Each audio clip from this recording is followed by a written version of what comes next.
There will never be a point in your life where it's the right time to do a great thing.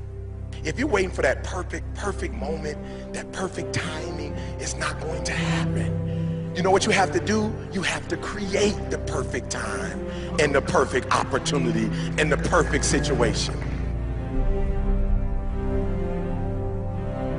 So that a lot of people become comfortable. They stop growing. They stop wanting anything. They become satisfied. People getting ready to go to jobs that they don't like. Jobs that are making them sick. You see, when you're not pursuing your goal, you are literally committing spiritual suicide. When you have some goal out here that you're stretching for and reaching for that takes you out of your comfort zone, you'll find out some talents and abilities you have that you didn't know you have. When the messenger of misery visits you, what are you going to do? What will keep you in the game? There are things that you think you'll never need to know, that you may only need to know one time in your life, but that could save your life because you had that knowledge. Unless you attempt to do something beyond that which you've already mastered, you will never grow. What is it that you looked at some point in time and you decided that you couldn't do it, that you talked yourself out of it?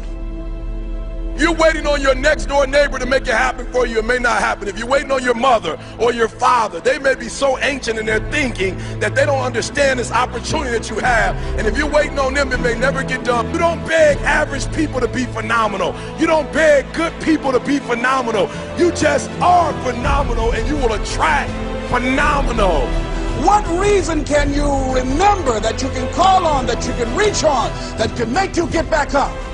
Find that reason. If you're not where you are, if you're not where you want to be, if you don't have what you want to have, if you're not where you think you should be at this particular place, it has nothing to do with the system, but it has everything to do with the fact that you're not making the sacrifice.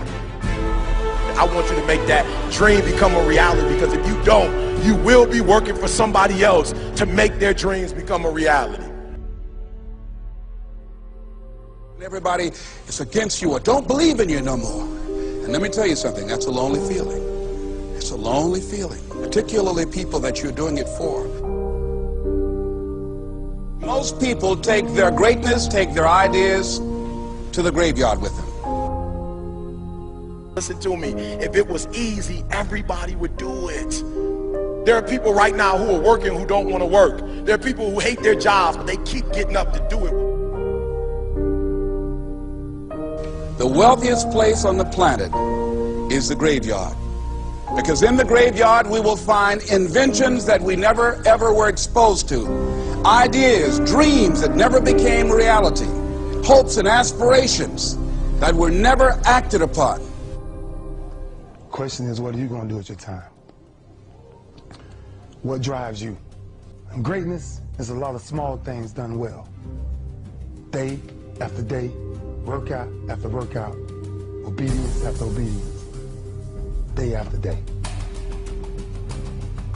When things don't work out for you, when things happen that you could not anticipate, what are the reasons that you can think of that can keep you strong?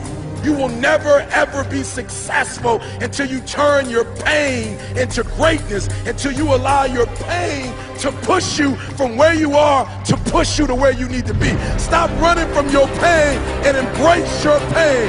Your pain is going to be a part of your prize, a part of your product. I challenge you to push yourself. See, it's easy to be on the bottom. It doesn't take any effort to be a loser. It doesn't take any motivation, any drive in order to stay down there on a low level. But it calls on everything in you. You have to harness your will to say, I'm going to challenge myself. I mean that what you did last week don't count. Today is the only important day. There are 86,400 seconds in a day, and how you use those are critical. You got 86,400 today, and what you do today is going to cement who you are. Nobody's going to talk about what you did last week. That the biggest enemy you have to deal with is yourself. There's an old African proverb that says, if there's no enemy within, the enemy outside can do us no harm. You have this opportunity of a lifetime. It means absolutely nothing if you don't take advantage of it in the lifetime of this opportunity. I got a saying that when life knocks you down, try and land on your back, because if you can look up, you can get up. If you want a thing bad enough to go out and fight for it, to work day and night for it, to give up your time, your peace, and your sleep for it, if all that you dream and scheme is about it, and life seems useless and worthless without it. See, it's time now. If you want to make this your decade, you've got to start saying yes to your life. You've got to start saying yes to your dreams, yes to your unfolding future, yes to your potential, as opposed to saying no. When you die, die on E. Leave no dream left behind, guys. Leave no opportunity left behind. When you leave this earth, accomplish every single thing you can accomplish. Listen to me, you're going to be here one day, but you'll never get here if you give up, if you give in, if you quit. And finally, guys, you got to want to succeed as bad as you want to breathe.